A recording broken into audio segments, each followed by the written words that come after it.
नमस्कार साहित्य प्रेमियों, आपका स्वागत है साहित्य सागर चैनल में। आज हम लेकर आए हैं मुंशी प्रेमचंद जी की लिखी कहानी क्षमा। मुसलमानों को स्पेन देश पर राज करते कई शताब्दियां बीत चुकी थीं।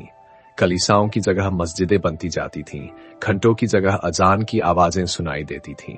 गरनाता और अलहमरा में वे समय की नश्वर गति पर हंसने वाले प्रासाद बन चुके थे, जिनके खंडहर अब तक देखने वालों को अपने पूर्व ऐश्वर्य की झलक दिखाते हैं। ईसाइयों के गण्यमान्य स्त्री और पुरुष मसीह की शरण छोड़कर इस्लामी भ्रातृत्व में सम्मिलित होते जाते थे, और आज तक इतिहासकारों को यह आश्चर्य है कि ईसाइयों का निशान वहां क्यों कर बाकी रहा। जो ईसाई नेता अब तक मुसलमानों के सामने सिर न झुकाते थे और अपने देश में स्वराज्य स्थापित करने का स्वप्न देख रहे थे, उनमें एक सौदागर दाऊद भी था। दाऊद विद्वान और साहसी था। वह अपने इलाके में इस्लाम को कदम न जमाने देता था।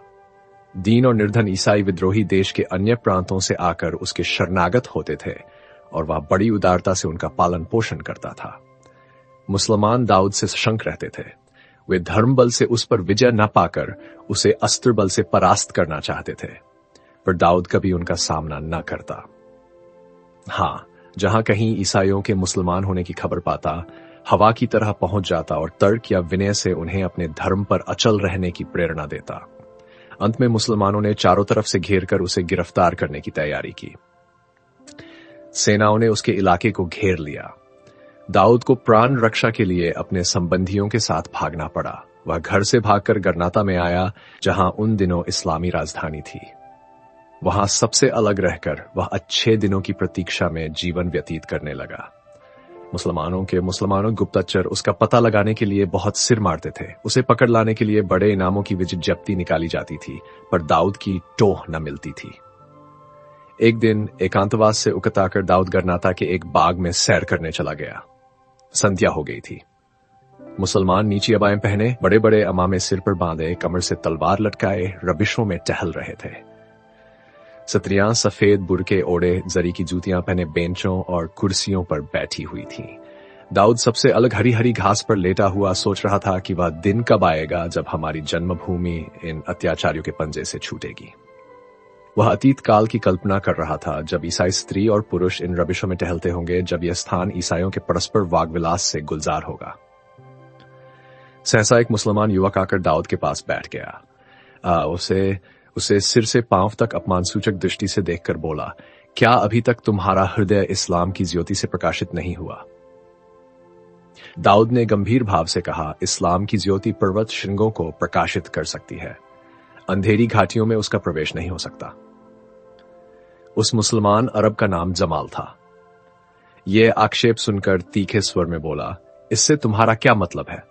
दाऊद, इससे मेरा मतलब यही है कि ईसाइयों में जो लोग उच्च श्रेणी के हैं, वे जागीरों और राज्याधिकारों के लोभ तथा राजदंड के भय से इस्लाम की शरण में आ सकते हैं, पर दुर्बल और दीन ईसाइयों के लिए इस्लाम में वह आसमान की बादशाहत कहां है जो हजरत मसीह के दामन में उन्हें नसीब होगी।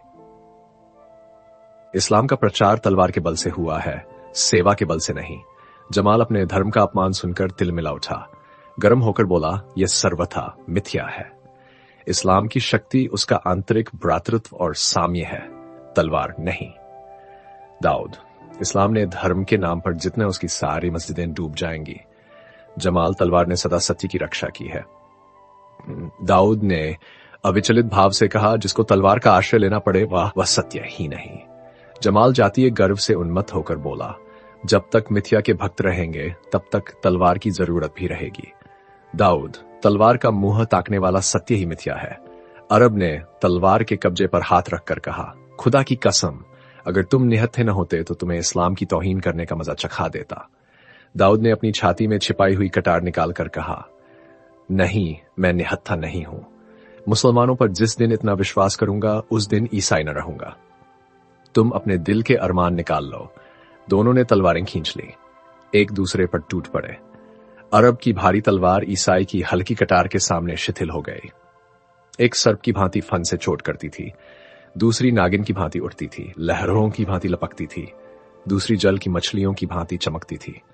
दोनों योद्धाओं में कुछ देर तक चोटें होती रहीं। सहसा एक बार नागिन उछलकर अरब के अंतस्थल में जा पहुंची। वह भूमि पर गिर पड़ा। जमाल के गिरते ही चारों तरफ से लोग दौड़ पड़े। वे दाऊद को घेरने की चेष्टा करने लगे। दाऊद ने देखा लोग तलवारें लिए दौड़े चले आ रहे हैं। प्राण लेकर भागा, पर जिधर जाता था सामने बाग की दीवार रास्ता रोक लेती थी। दीवार ऊंची थी, उसे फादना मुश्किल था। ये जीवन और मृत्यु का संग्राम था। कहीं शरण की आशा नहीं, कहीं छिपने का स्थान नहीं। उधर अरबों की रक्त पिपासा प्रतिक्षण तीव्र होती जाती थी। ये केवल एक अपराधी को दंड देने की चेष्टा थी, जातीय अपमान का बदला था। एक विजित ईसाई की यह हिम्मत कि अरब पर हाथ उठाए। ऐसा अनर्थ, जिस तरह पीछा करने वाले कुत्तों के सामने गिलहरी इधर उधर दौड़ती है, किसी वृक्ष पर चढ़ने की बार बार चेष्टा करती है, पर हाथ पांव फूल जाने के कारण बार बार गिर पड़ती है, वही दशा दाऊद की थी। दौड़ते दौड़ते उसका दम फूल गया, पैर मन मन भर के हो गए। कई बार जी में आया इन सब पर टूट पड़े और जितने महंगे प्राण बिक सके उतने महंगे बेचे, पर शत्रुओं की संख्या देखकर हतोत्साह हो जाता था। लेना, दौड़ना, पकड़ना का शोर मचा हुआ था। कभी कभी पीछा करने वाले इतने निकट आ जाते थे कि मालूम होता था अब संग्राम का अंत हुआ, वह तलवार पड़ी। पर पैरों की एक ही गति, एक कावा, एक कन्नी उसे खून की प्यासी तलवार से बाल बाल बचा लेती थी। दाऊद को अब इस संग्राम में खिलाड़ियों का सा आनंद आने लगा। यह निश्चय था कि उसके प्राण नहीं बच सकते। मुसलमान दया करना नहीं जानते, इसलिए उसे अपने दांव पेंच में मजा आ रहा था। किसी वार से बचकर उसे अब इसकी खुशी न होती थी कि उसके प्राण बच गए, बल्कि इसका आनंद होता था कि उसने कातिल को कैसा जिच किया। सहसा उसे अपनी दाहिनी और बाग की दीवार कुछ नीची नजर आई। आह! यह देखते ही उसके पैरों में एक नई शक्ति का संचार हो गया। धमनियों में नया रक्त दौड़ने लगा। वह हिरन की तरह उस तरफ दौड़ा और एक छलांग में बाग के उस पार पहुंच गया। जिंदगी और मौत में सिर्फ एक कदम का फासला था। पीछे मृत्यु थी और आगे जीवन का विस्तृत क्षेत्र। जहां तक दृष्टि जाती थी झाड़ियां ही झाड़ियां नजर आती थी। जमीन पथरीली थी, कहीं ऊंची, कहीं नीची। जगह जगह पत्थर की शिलाएं पड़ी हुई थीं। दाऊद एक शिला के नीचे छिपकर बैठ गया। दम भर में पीछा करने वाले भी वहां आ पहुंचे और इधर उधर झाड़ियों में, वृक्षों पर, गड्ढे में शिलाओं के नीचे तलाश करने लगे। एक अरब उस चट्टान पर आकर खड़ा हो गया जिसके नीचे दाऊद छिपा हुआ था। दाऊद का कलेजा धक धक कर रहा था। अब जान गई। अरब ने जरा नीचे को झांका और प्राणों का अंत हुआ। संयोग, केवल संयोग पर अब उसका जीवन निर्भर था। दाऊद ने सांस रोक ली, सन्नाटा खींच लिया। एक निगाह पर उसकी जिंदगी का फैसला था, जिंदगी और मौत में कितना सामीप्य है। मगर अरबों को इतना अवकाश कहां था कि वे सावधान होकर शिला के नीचे देखते। वहां तो हत्यारे को पकड़ने की जल्दी थी। दाऊद के सिर से बला टल गई। वे इधर उधर ताक झांक कर आगे बढ़ गए। अंधेरा हो गया। आकाश में तारागण निकल आए और तारों के साथ दाऊद भी शिला के नीचे से निकला। लेकिन देखा, उस समय भी चारों तरफ हलचल मची हुई है। शत्रुओं का दल मशालें लिए झाड़ियों में घूम रहा है, नाकों पर भी पहरा है। कहीं निकल भागने का रास्ता नहीं है। दाऊद एक वृक्ष के नीचे खड़ा होकर सोचने लगा कि अब क्यों कर जान बचे। उसे अपनी जान की वैसी परवाह न थी। वह जीवन के सुख दुख सब भोग चुका था। अगर उसे जीवन की लालसा थी तो केवल यही देखने के लिए कि इस संग्राम का अंत क्या होगा। मेरे देशवासी हतोत्साह हो जाएंगे या अदम्य धैर्य के साथ संग्रामक क्षेत्र में अटल रहेंगे। जब रात अधिक बीत गई और शत्रुओं की घातक चेष्टा कुछ कम न होती दीख पड़ी, तो दाऊद खुदा का नाम लेकर झाड़ियों से निकला और दबे पांव वृक्षों की आड़ में आदमियों की नजर बचाता हुआ एक तरफ को चला। वह इन झाड़ियों से निकलकर बस्ती में पहुंच जाना चाहता था। निर्जनता किसी की आड़ नहीं कर सकती। बस्ती का जनबाहुल्य स्वयं आड़ है। कुछ दूर तक तो दाऊद के मार्ग में कोई बाधा न उपस्थित हुई। वन के वृक्षों ने उसकी रक्षा की। किंतु जब वह असमतल भूमि से निकलकर समतल भूमि पर आया तो एक अरब की निगाह उस पर पड़ गई। उसने ललकारा। दाऊद भागा। कातिल भागा जाता है। यह आवाज हवा में एक ही बार गूंजी और क्षण भर में चारों तरफ से अरबों ने उसका पीछा किया। सामने बहुत दूर तक आदमी का नामो निशान न था। बहुत दूर पर एक धुंधला सा दीपक टिमटिमा रहा था। किसी तरह वहां तक पहुंच जाऊं। वह उस दीपक की ओर इतनी तेजी से दौड़ रहा था मानो वहां पहुंचते ही अभय पा जाएगा। आशा उसे उड़ाए लिए जाती थी। अरबों का समूह पीछे छूट गया। मशालों की ज्योति निष्प्रभ हो गई। केवल तारागण उसके साथ दौड़े चले आते थे। अंत को वह आशामय दी के सामने आ पहुंचा। एक छोटा सा फूस का मकान था।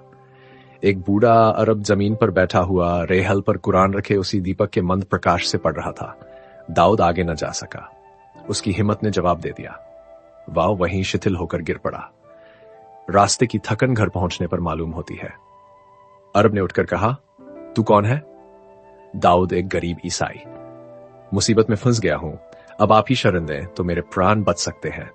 अरब, खुदा पाक तेरी मदद करेगा। तुम पर क्या मुसीबत पड़ी हुई है? डरता हूं कहीं कह दूं तो आप भी मेरे खून के प्यासे न हो जाएं। अरब, अब तू मेरी शरण में आ गया तो तुझे मुझसे कोई शंका न होनी चाहिए। हम मुसलमान हैं, जिसे एक बार अपनी शरण में ले लेते हैं उसकी जिंदगी भर रक्षा करते हैं। दाऊद, मैंने एक मुसलमान युवक की हत्या कर डाली है। वृद्ध अरब का मुख क्रोध से विकृत हो गया। बोला, उसका नाम दाऊद, उसका नाम जमाल था। अरब सिर पकड़कर वहीं बैठ गया। उसकी आंखें सुर्ख हो गईं, गर्दन की नसें तन गई, मुख पर अलौकिक तेजस्विता की आभा दिखाई दी, नथुने फड़कने लगे। ऐसा मालूम होता था कि उसके मन में भीषण द्वंद्व हो रहा है और वह समस्त विचार शक्ति से अपने मनोभावों को दबा रहा है। 2-3 मिनट तक वह इसी उग्र अवस्था में बैठा धरती की ओर ताकता रहा। अंत में अवरुद्ध कंठ से बोला, नहीं, शरणागत की रक्षा करनी ही पड़ेगी। आह जालिम, तू जानता है मैं कौन हूं। मैं उसी युवक का अभागा पिता हूं जिसकी आज तूने इतनी निर्दयता से हत्या की है। तू जानता है तूने मुझ पर कितना बड़ा अत्याचार किया है। तूने मेरे खानदान का निशान मिटा दिया है, मेरा चिराग गुल कर दिया। जमाल मेरा इकलौता बेटा था। मेरी सारी अभिलाषाएं उसी पर निर्भर थीं। वह मेरी आंखों का उजाला, मुझ अंधे का सहारा, मेरे जीवन का आधार, मेरे जर्जर शरीर का प्राण था। अभी अभी उसे कब्र की गोद में लिटा आया हूं। आह, मेरा शेर आज खाक के नीचे सो रहा है। ऐसा दिलेर, ऐसा दीनदार, ऐसा सजीला जवान मेरी कौम में दूसरा अनंत था। जालिम, तुझे उस पर तलवार चलाते जरा भी दया न आई। तेरा पत्थर का कलेजा जरा भी ना पसीजा। तू जानता है मुझे इस वक्त तुझ पर कितना गुस्सा आ रहा है। मेरा जी चाहता है कि अपने दोनों हाथों से तेरी गर्दन पकड़कर इस तरह दबाऊं कि तेरी जबान बाहर निकल आए, तेरी आंखें कौड़ियों की तरह बाहर निकल पड़े। पर नहीं, तूने मेरी शरण ली है। कर्तव्य मेरे हाथों को बांधे हुए है, क्योंकि हमारे रसूल पाक ने हिदायत की है कि जो अपनी पनाह में आए उस पर हाथ न उठाओ। मैं नहीं चाहता कि नबी के हुक्म को तोड़कर दुनिया के साथ अपनी आकबत भी बिगाड़ लूं। दुनिया तूने बिगाड़ी, दीन अपने हाथों बिगाड़ूं? नहीं, सब्र करना मुश्किल है, पर सब्र करूंगा ताकि नबी के सामने आंखें नीची न करनी पड़े। आ घर में आ, तेरा पीछा करने वाले दौड़े आ रहे हैं। तुझे देख लेंगे तो फिर मेरी सारी मिन्नत समाजत तेरी जान न बचा सकेगी। तू नहीं जानता कि अरब लोग खून माफ नहीं करते। ये कहकर अरब ने दाऊद का हाथ पकड़ लिया और उसे घर में ले जाकर एक कोठरी में छिपा दिया। वह घर से बाहर निकला कि अरबों का एक दल द्वार पर आ पहुंचा। एक आदमी ने पूछा, क्यों शेख हसन, तुमने इधर से किसी को भागते देखा है? हाँ देखा है। उसे पकड़ क्यों न लिया? वही तो जमाल का कातिल था। यह जानकर भी मैंने उसे छोड़ दिया। ऐन गजब खुदा का, ये तुमने क्या किया? जमाल हिसाब के दिन हमारा दामन पकड़ेगा तो हम क्या जवाब देंगे? तुम कह देना कि तेरे बाप ने तेरे कातिल को माफ कर दिया। अरब ने कभी कातिल का खून नहीं माफ किया। यह तुम्हारी जिम्मेदारी है। मैं उसे अपने सिर क्यों लूं? अरबों ने शेख हसन से ज्यादा हुज्जत न की, कातिल की तलाश में दौड़े। शेख हसन फिर चटाई पर बैठकर कुरान पढ़ने लगा, लेकिन उसका मन पढ़ने में न लगता था। शत्रु से बदला लेने की प्रवृत्ति अरबों की प्रवृत्ति में बदमूल होती थी। खून का बदला खून था। इसके लिए खून की नदियां बह जाती थीं, कबीले के कबीले मर मिटते थे, शहर के शहर वीरान हो जाते थे। उस प्रवृत्ति पर विजय पाना शेख हसन को असाध्य सा प्रतीत हो रहा था। बार बार प्यारे पुत्र की सूरत उसकी आंखों के आगे फिरने लगती थी। बार बार उसके मन में प्रबल उत्तेजना होती थी कि चलकर दाऊद के खून से अपने क्रोध की आग बुझाऊं। अरब वीर होते थे। कटना मरना उनके लिए कोई असाधारण बात न थी। मरने वालों के लिए वे आंसुओं की कुछ बूंदें बहाकर फिर अपने काम में प्रवृत्त हो जाते थे। वे मृत व्यक्ति की स्मृति को केवल उसी दशा में जीवित रखते थे जब उसके खून का बदला लेना होता था। अंत को शेख हसन अधीर हो उठा। उसको भय हुआ कि अब मैं अपने ऊपर काबू नहीं रख सकता। उसने तलवार म्यान से निकाल ली और दबे पांव उस कोठरी के द्वार पर आकर खड़ा हो गया जिसमें दाऊद छिपा हुआ था। तलवार को दामन में छिपाकर उसने धीरे से द्वार खोला। दाऊद टहल रहा था। बूढ़े अरब का रौद्र रूप देखकर दाऊद उसके मनोवेग को ताड़ गया। उसे बूढ़े से सहानुभूति हो गई। उसने सोचा, यह धर्म का दोष नहीं, जाति का दोष नहीं। मेरे पुत्र की किसी ने हत्या की होती तो कदाचित मैं भी उसके खून का प्यासा हो जाता। यही मानव प्रकृति है। अरब ने कहा, दाऊद, तुम्हें मालूम है बेटे की मौत का कितना गम होता है? दाऊद इसका अनुभव तो नहीं, पर अनुमान कर सकता हूं। अगर मेरी जान से आपके उस गम का एक हिस्सा भी मिट सके तो लीजिए, यह सिर हाजिर है। मैं इसे शौक से आपकी नजर करता हूं। आपने दाऊद का नाम सुना होगा। अरब, क्या पीटर का बेटा? दाऊद, जी हां, मैं वही बदनसीब दाऊद हूं। मैं केवल आपके बेटे का घातक ही नहीं, इस्लाम का दुश्मन हूं। मेरी जान लेकर आप जमाल के खून का बदला ही न लेंगे, बल्कि अपनी जाति और धर्म की सच्ची सेवा भी करेंगे। शेख हसन ने गंभीर भाव से कहा, दाऊद, मैंने तुम्हें माफ किया। मैं जानता हूं मुसलमानों के हाथ ईसाइयों को बहुत तकलीफें पहुंची है। मुसलमानों ने उन पर बड़े बड़े अत्याचार किए हैं, उनकी स्वाधीनता हर ली है, लेकिन यह इस्लाम का नहीं, मुसलमानों का कसूर है। विजय गर्व ने मुसलमानों की मति हर ली है। हमारे पाक नबी ने यह शिक्षा नहीं दी थी जिस पर आज हम चल रहे हैं। वह स्वयं क्षमा और दया का सर्वोच्च आदर्श है। मैं इस्लाम के नाम को बट्टा न लगाऊंगा। मेरी ऊंटनी ले लो और रातों रात जहां तक भागा जाए भागो, कहीं एक क्षण के लिए भी न ठहरना। अरबों को तुम्हारी बू भी मिल गई तो तुम्हारी जान की खैरियत नहीं। जाओ, तुम्हें खुदाए पाक घर पहुंचावे। बूढ़े शेख हसन और उसके बेटे जमाल के लिए खुदा से दुआ किया करना। दाऊद खैरियत से घर पहुंच गया, किंतु अब वह दाऊदन था जो इस्लाम को जड़ से खोदकर फेंक देना चाहता था। उसके विचारों में गहरा परिवर्तन हो गया था। अब वह मुसलमानों का आदर करता और इस्लाम का नाम इज्जत से लेता था। कृपया इस वीडियो को लाइक करें, कमेंट करें और साहित्य सागर चैनल को सब्सक्राइब करना न भूल। धन्यवाद।